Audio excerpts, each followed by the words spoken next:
चीन में आए दिन कोरोना से हालात बिगड़ते जा रहे हैं। यहाँ के 27 से अधिक प्रांत कोरोना महामारी की चपेट में आ गए हैं। देश में बीते 24 घंटे में करीब 17,000 नए केस सामने आए हैं। चीन की राजधानी शंघाई का बुरा हाल है। आपको बता दें कि शंघाई में एक दिन रिकॉर्ड 8,000 केस दर्ज किए गए हैं।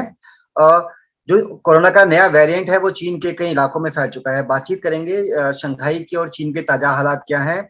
शंघाई से ही हमारे साथ हमारे सहयोगी और जो पत्रकार हैं चाइना के अंदर रिपोर्टिंग करते हैं, अखिल प्राशर जुड़े हुए हैं। अखिल जी, स्वागत है आपका पंजाब केसरी ग्रुप में। जी नमस्कार मुकेश जी, बहुत बहुत धन्यवाद मुझे बुलाने के लिए। जी आपका भी शुक्रिया पंजाब केसरी ग्रुप को समय देने के लिए।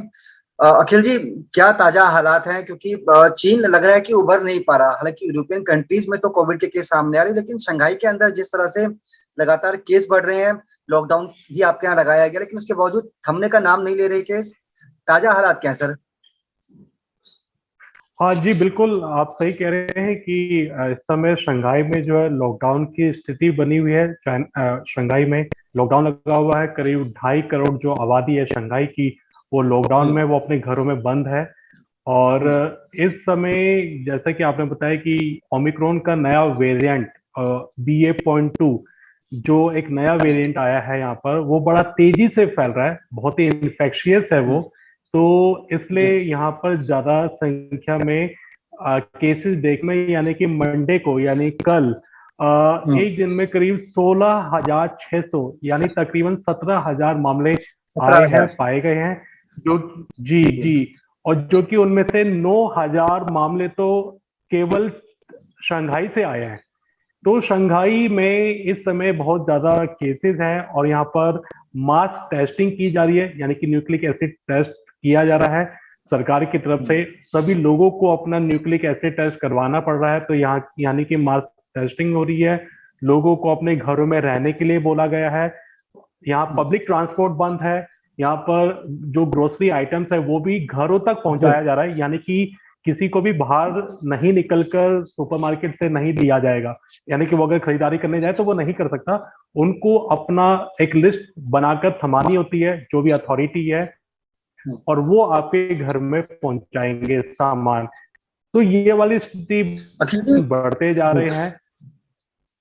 बिल्कुल आपने ठीक कहा कि जो स्थिति है वो चिंताजनक है। शंघाई क्योंकि वित्तीय राजधानी भी है चीन की, बड़ी तादाद में यहाँ पर देशी विदेशी लोग भी आते हैं, बिजनेस के पर्पज से भी आते हैं, टूरिस्ट भी आते हैं।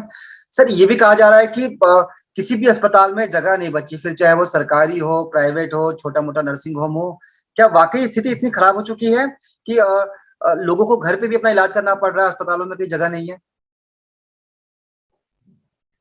देखिए, जो सरकार है, जो अथॉरिटी है, वो एड़ी चोटी का जोर तो लगा रही है इस स्थिति पर काबू पाने में। और आपको बताना चाहूंगा कि शंघाई में तमाम हॉस्पिटल्स तैयार भी किए गए हैं, जिसे मेक शिफ्ट हॉस्पिटल कहा जाता है। यानी कि तुरंत ही आप हॉस्पिटल तैयार कर दो, वो चीज तैयार किए जा रहे हैं। जो नंबर ऑफ बेड्स हैं, बिस्तर, वो बढ़ाए जा रहे हैं, संख्या बढ़ाई जा रही है।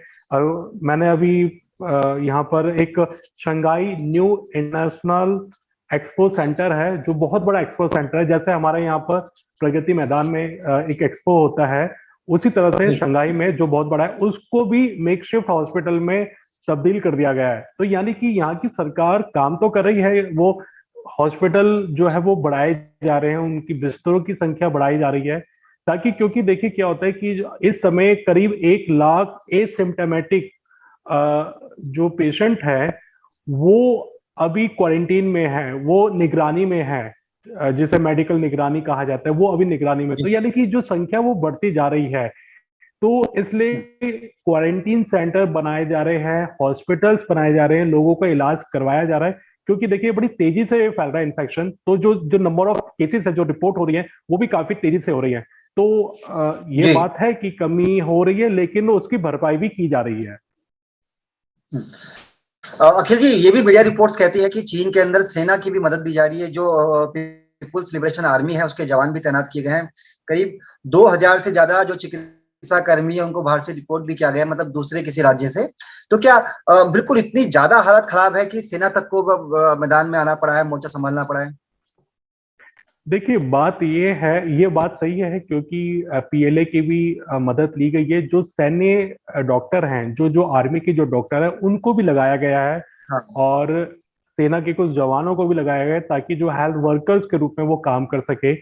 जैसे आपको बताया कि मैन पावर की जरूरत है। लोग तो अपने घरों में हैं, लेकिन जो एक उनको रोजमर्रा की जो चीजें हैं जो मुहैया करवाना है, वो तो लोग करवाएंगे। तो सेना को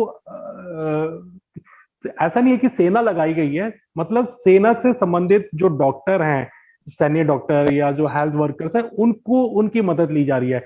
और फिर अन्य प्रांतों से भी जो मेडिकल टीम है वो बनाकर पहुंचाई गई है ताकि वहां पर लोगों को जल्द से जल्द मदद पहुंचाई जा सके। तो ये सब किया जा रहा है वहां पर।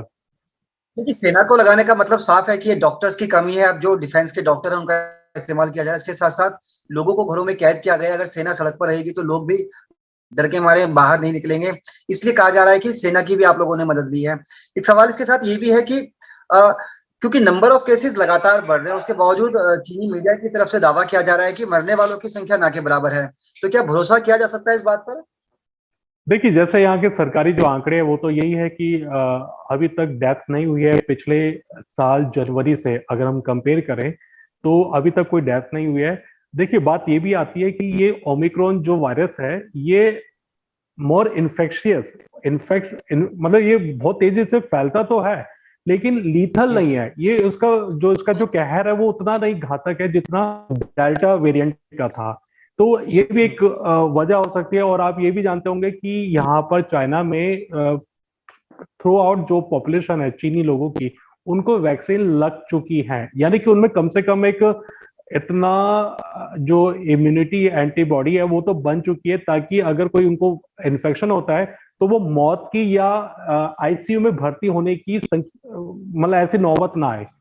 तो ये चीज देखी जा सकती है। बिल्कुल जैसा कि यहाँ की जो सरकारी आंकड़े हैं, मीडिया जो बता रही है कि अभी तक मौत नहीं हुई, तो उस पर हम मान सकते हैं क्योंकि लोगों को वैक्सीन लग चुकी है, 2 डोज लग चुकी है, इवन 3 डोज लग चुकी है। अगर मैं अपनी बात करूं तो मुझे भी 3 डोज लग चुकी है यहाँ पर।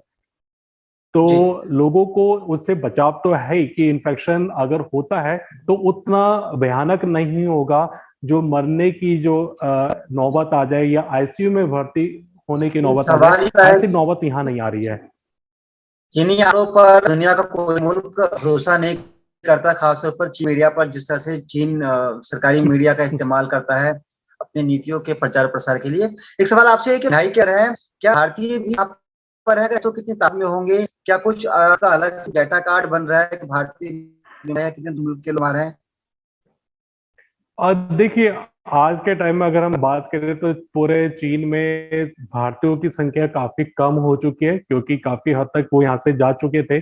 जब कोरोना वायरस जी। फैला था तो वो चले गए थे। ठीक है, हम बात करें सबसे ज्यादा संख्या स्टूडेंट्स की होती थी, छात्रों की, जो कि छात्र यहाँ पर नहीं है, छात्र जा चुके भारतीय छात्र, लेकिन अब आ भी नहीं पा रहे। तो यहाँ से जा तो चुके हैं, आ नहीं आए, यहाँ आए नहीं है। तो यहाँ जो भारतीय रहते हैं वो वही है जो नौकरी पेशे में जुड़े हुए हैं मेरे जैसे, और जो कुछ बिजनेस करते हैं। इवन ऐसे बहुत से बिजनेसमैन है जो अभी भी भारत में है, जो चीन में नहीं है, जिनका बिजनेस यही चीन में है। तो अब आप कह रहे कि ऐसा कोई डेटा वेटा बनाया जा रहा है। देखिए वो इंडियन एम्बेसी वो बना सकती है, बनाती होगी, लेकिन यहाँ पर इस तरह का नहीं है कोई क्लासिफाई किया जाए कि ये भारतीय हैं या कि किसी और देश के नागरिक है, इस तरह का नहीं है। हाँ बिल्कुल ऐसा है फॉन। देखिए यहाँ पर जो भी कदम उठाए गए हैं वो चीनी हो या कोई विदेशी हो, सभी के लिए एक जैसा कानून है, रूल एक जैसा है। यहाँ कोई फर्क नहीं है। अगर आपको घर में रहने के लिए बोला गया है तो आप चाहे चीनी है या विदेशी है, आपको घर में ही रहना होगा। बिल्कुल ऐसा नहीं है कि विदेशियों को छूट है या चीनियों को छूट है। जी। यहाँ छूट किसी को नहीं है, सब के लिए एक जैसा ही एक समान कानून है यहाँ पर। जी, सुरक्षा के लिहाज से कदम उठाए गए हैं। एक आखिरी सवाल, ये कहा जा रहा है कि चीनी राष्ट्रपति ने कहा है कि सख्ती से निपटा जाए शंघाई में जिस तरह से कोविड फैल रहा है। तो ऐसे में जो कोविड प्रोटोकॉल को नहीं मान रहे उनके खिलाफ किस तरह की कार्रवाई की जा रही है? क्योंकि सेना भी आप लोगों ने लगा रखी है, सख्त लॉकडाउन लगा रखा है, घरों से बाहर नहीं निकलने दिया जा रहा, ट्रांसपोर्टेशन सब बंद है। क्या जो कानून को नहीं मान रहे उनके खिलाफ किस तरह की कार्रवाई की जा रही है? जी बिल्कुल, जैसे जैसे कि आप जानते होंगे कि चीन जो है वो जीरो कोविड पॉलिसी को अपनाता है, यानी कि उसमें बिल्कुल कोताही ही नहीं बरतना इस कोविड में, इस कोरोना को फैलने में। और जैसे कि अगर कोई ये नियम का उल्लंघन करता है या कोविड प्रोटोकॉल नहीं मानता है, तो उसके साथ कानूनी उस पर दंड दिया जाता है, पनिशमेंट होती है। और पनिशमेंट अनेक तरह से, चाहे वो फाइन के रूप में हो या उसको कुछ दिन जेल की हवा खिलानी पड़ती है। तो ये तमाम तरह की चीजें होती है। इवन ऐसा भी होता है कि आप पर किसी तरह का रिस्ट्रिक्शन या सैंक्शन भी लग जाता है। तो यहाँ पर इस तरह का काफी सख्त नियम है। अगर आप कोई कोविड प्रोटोकॉल तोड़ते हैं तो ये आपके ही करियर के लिए और आपके ही चाहे आप काम काज कर रहे हैं या आपके रोजगार, उसके लिए बहुत ही नुकसानदायक होगा। तो इसलिए ज्यादातर यहाँ लोग प्रोटोकॉल तोड़ते हुए नजर नहीं आते हैं आमतौर पर। जी चलिए सर, बहुत बहुत शुक्रिया। आपको बता दें कि भारत में कोविड अब धीरे धीरे खत्म हो रहा है, लेकिन भारत के पड़ोसी मुल्क चीन में कोरोना कहर बरपा रहा है। शंघाई से पत्रकार अखिल पराशर जानकारी दे रहे थे कि वहाँ किस तरह के हालात हैं, सरकार किस तरह से जो केसेस बढ़ रहे हैं उसको कंट्रोल में करने की कोशिश कर रही है। बहुत बहुत शुक्रिया अखिल जी आपका तमाम जानकारी के लिए। आप वहां पर हैं, आप भी अपना ख्याल रखिएगा, अपने परिवार का ख्याल जी रखिएगा। कोरोना से बचाव जी बहुत जरूरी है। जी थैंक यू सर। जी, थैंक यू, धन्यवाद।